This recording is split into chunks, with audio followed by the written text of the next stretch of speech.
Hey everyone, it's June. My husband Gabrielle and I are collaborating on this story, but before we dive in, I need to share a rather unpleasant experience. My first encounter with Gabrielle's parents, Louise and Lena. Let me fill you in on what they had to say. Brace yourselves. I can't believe you date someone like Gabrielle, a real underachiever. This woman has no redeeming qualities. She merely works a desk job in a small office. How on earth will she provide us with a good life? Mom, I love June, and she's the only one for me. I don't care about her income or job. I never cared about those things. Well, we care, Gabrielle. We've made that clear from the start. If you paid any attention, you'd know. Listen, Gabrielle, if this girl doesn't bring more to the table, she can't be our daughter-in-law. We won't approve. Find someone else. No, Mom, June is the one for me. I'm going to marry her. I had the entire proposal planned, and now you've ruined everything. I was stunned as this conversation unfolded. Yes, I was surprised about Gabrielle planning to propose. We had been dating for 3 years, and while I hoped for a proposal, I didn't expect it to happen so soon. However, what left me truly shocked was Louise and Lena's alarming behavior toward our relationship. Gabrielle had warned me about them, saying, June, I've met your dad. He's great. But let me be clear, my parents are not good people. I was naive, not comprehending how cruel and selfish parents could be. While Gabrielle financially supported his parents, he distanced himself from them, revealing that they were motivated by greed, always pushing him to marry rich. The day I met his parents, I realized how true his words were. Despite their protests, Gabrielle proposed, and we got married. Although Louise and Lena threatened to boycott the wedding, they eventually attended, thanks to Gabrielle's desperate pleas. He didn't have much family on his side and wanted them there, even though they made it clear they didn't approve. I later discovered that Gabrielle had convinced them to attend by portraying my family as financially stable. While they reluctantly came, their motives were evident. They made it a point to remind me, just so you know, June, we still don't approve of this marriage. Gabrielle is a successful man, and we expected more from him.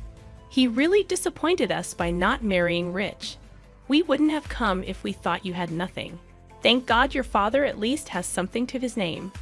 I hope you don't forget us and our gracious presence today when you finally get the house inheritance. Guys, I'm getting married today. My father is healthy and fine. And there's absolutely no reason for you two to even mention an inheritance today. I stormed off, distancing myself from them after hearing their audacious remark. My father was my only living family, and hearing such comments on my wedding day made me sick. I couldn't believe the audacity of Louis and Lena to demand a share of my money. I chose not to inform Gabrielle about this incident, not wanting to spoil his day, and knowing how difficult it was for him to cut ties with his parents. Unfortunately, things took a downward turn from there. Despite Gabrielle and I being happy together, his parents were always meddling in our finances. Louis and Lena persistently pestered us about the exact worth of my father's assets. We never gave them a satisfactory answer, yet their embarrassing and entitled behavior continued. For years, I endured their greedy ways, putting up with their constant demands for more money. They fabricated excuses and guilt-tripped us when we tried to refuse. Their comments about my inheritance never ceased, but I chose to ignore them. The situation hit rock bottom when my father was diagnosed with aggressive cancer, and his time was limited. Living far away, we flew to visit him a couple of times. Louis and Lena were displeased, saying we shouldn't waste money on frequent visits since my father was in hospice and wouldn't live long anyway. I vehemently disagreed, asserting that visiting my dying father was not a waste of money. What we did with our finances was our choice, and Louis and Lena had no right to dictate. Their lack of support and covert requests not to visit my father infuriated me. Thankfully, Gabrielle stood up for me and shut down their insensitive conversation.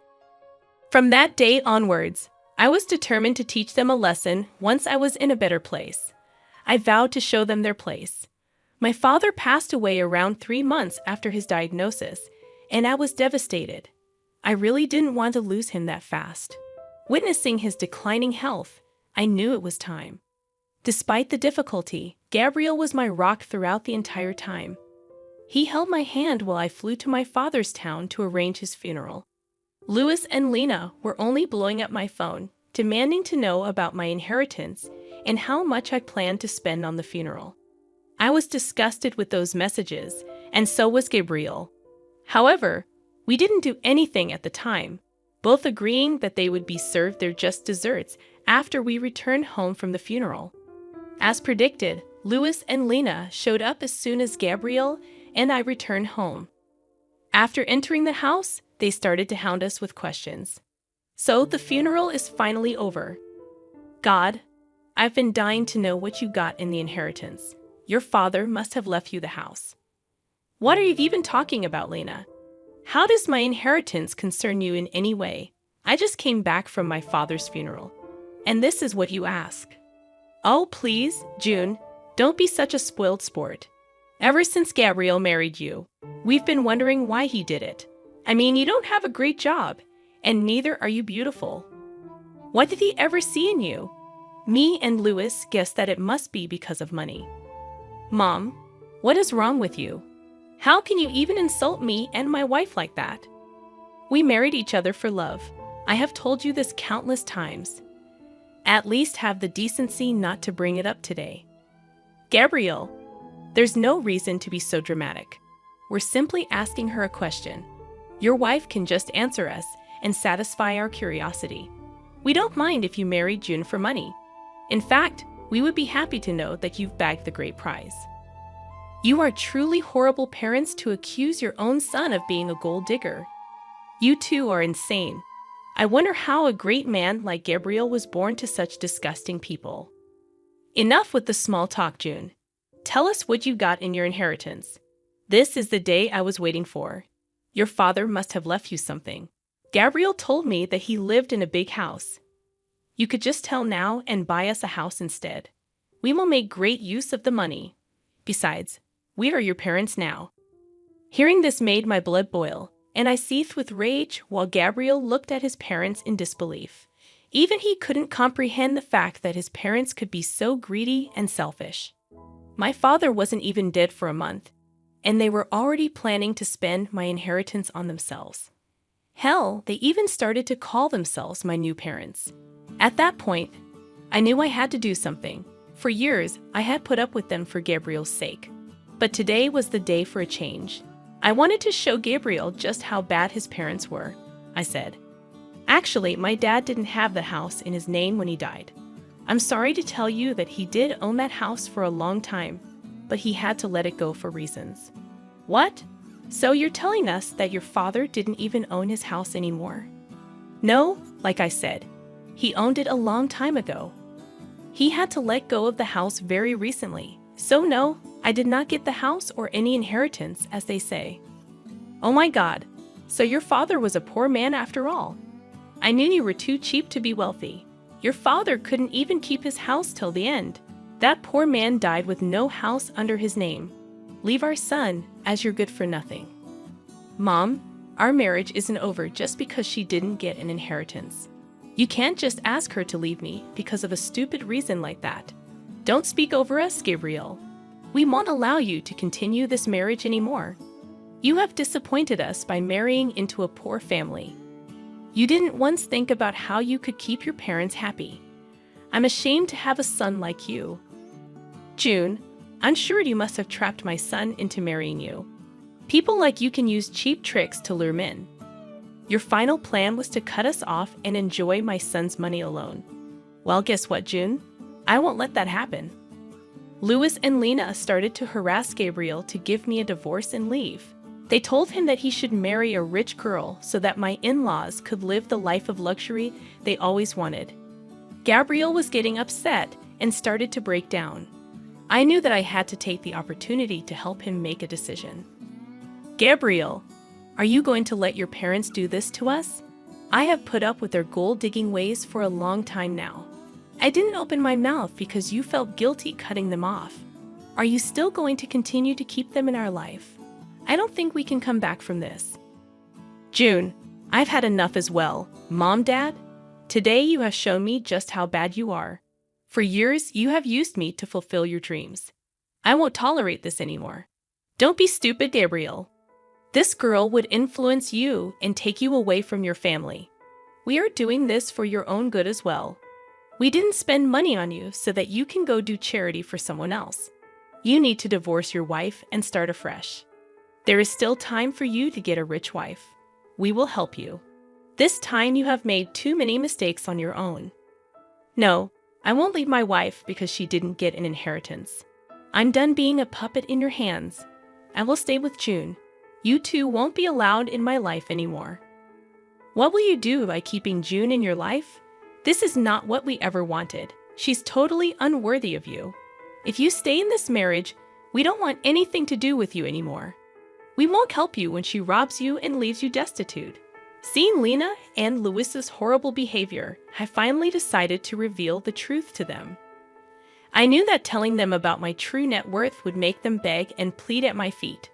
I wanted to go all out on them. I wanted Gabriel not to regret his decision in any way, so I said, there will be no need for that, guys. I don't need to rob Gabriel and take his money. I have plenty of money on my own, and I will take care of Gabriel just fine without your help. Look who's talking.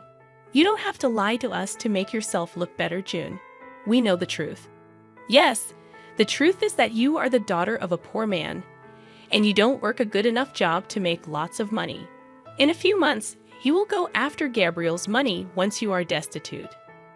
Well, actually, I am not a poor man's daughter. I have 50 million in my bank account.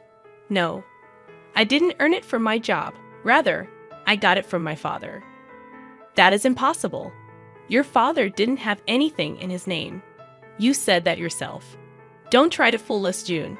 We can see through your lies. It won't work for us.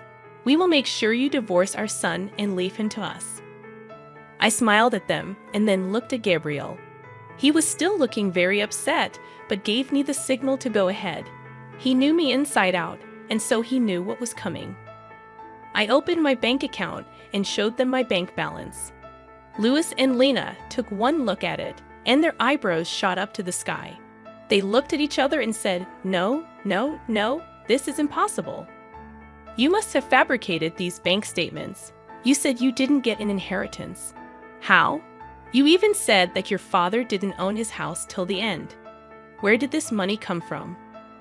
What I didn't tell you was the fact that my father owned a big ranch where he lived. He sold the ranch and the house before he died. He gave me an early inheritance before signing himself into hospice. He didn't want me to use my own money for his care. He wasn't like you too. Louis and Lena couldn't believe what they saw. Even my words didn't sound true to them. So they asked Gabriel for the truth. When he confirmed what they saw, they went quiet for a minute and looked at each other again.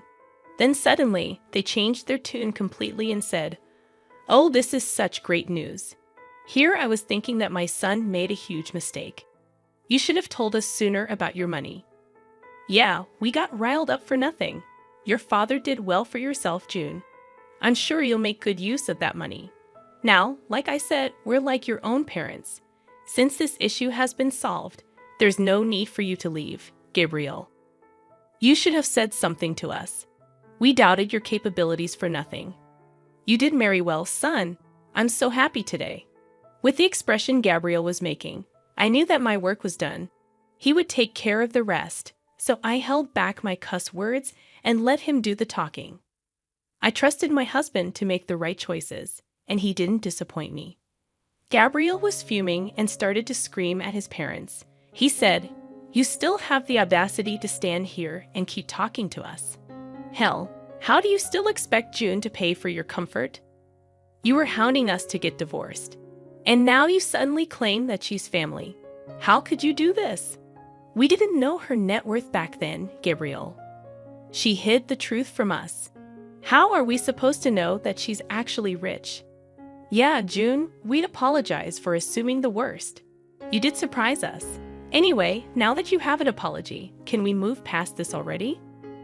"No, absolutely not. There is no way I'm forgiving you two for what you did today. I just got back from burying my father, and you two didn't even let me grieve in peace. I will never forget or forgive this. I think it has been enough already. Since you two think so lowly of me, there is no reason for me to keep you in my life. Today, I will protect myself and my wife from your toxic selves. Get out of my house and don't even think about coming back. From next month onwards, you are on your own. I won't be helping you out financially anymore. You don't deserve any kind of help after today. After Gabriel said that, Luis and Lena went absolutely ballistic on us. They also kept begging us and pleading with us not to cut them off. Neither Gabriel nor I paid any attention to their requests. In fact, Gabriel was so mad that he threatened to call the police if they did not leave our house. Soon after they heard the threats, both Luis and Lena left our property but continued to blow up our phones with calls and texts. We blocked their number before reminding them that we will press charges if they don't stop harassing us. For the next few days, Gabriel completely dealt with his family while I grieved my father properly. I was finally in a peaceful setting where I could reflect on my childhood memories and try to remember my father for the good times. He truly was an amazing man. As soon as he understood that I didn't want to move back south, he sold his property so that I didn't have to worry about it. He didn't even want me to spend money on his medical bills, so he used some of the sale money to pay for hospice. He was truly a great parent, and I still miss him a lot. On the other hand, Gabriel was also grieving the loss of his family, but for other reasons.